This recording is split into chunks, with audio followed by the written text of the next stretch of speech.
Hello, my name is Ash, a counselor in training. This is my Relatable study podcast for individuals who need help studying for their NCE, CPCE, and other related counseling exams. I'm going to go through many questions from multiple resources and make the answers relatable to both you and me. So get your listening ears on and let's get studying.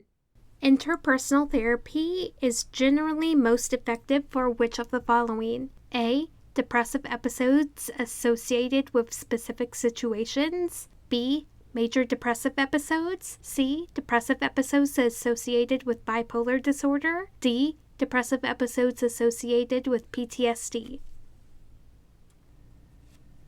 The answer is A. Interpersonal therapy is generally most effective for depressive episodes associated with specific situations. Interpersonal psychotherapy focuses on improving situations through talk therapy and is a structured, time-limited treatment and improves interpersonal functioning. For example, a client has just moved to the city and is struggling to make connections with new people to make new friends. They are depressed because they cannot make new friends. Using interpersonal therapy helps the process of how this individual can socialize and improve their relationships with individuals in their community. One distinction between flooding, also known as deliberate exposure with response prevention in recent literature, and implosive therapy is that A. Impulsive therapy is always conducted in the imagination. B. Flooding is always conducted in the imagination. C. Flooding is safer. D. Impulse therapy is physically more dangerous.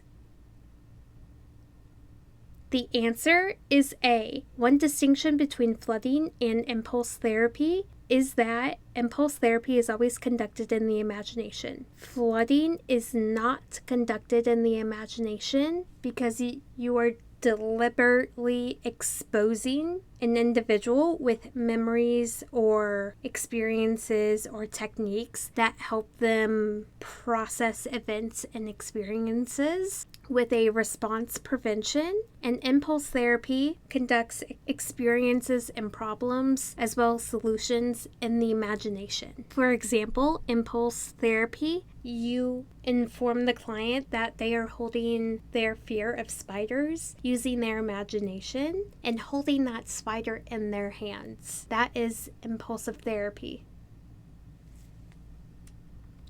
An appropriate primary intervention for clients at risk of emotional illness resulting from trauma, such as acts of violence, is to do which of the following? A. Clarify the client's problem. B. Refer for inpatient treatment. C. Provide behavioral modification therapy. D. Institute a suicide prevention plan.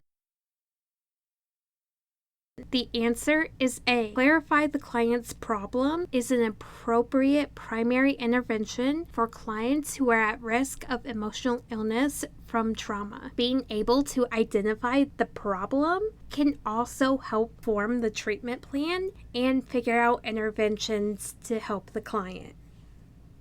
Behavior therapists often shy away from punishment because A. ACA ethics forbid the use of this technique. B. NBCC ethics prohibit the use of operant conditioning. C. Extinction works more quickly. D. The effects of punishment are usually temporary and it teaches aggression.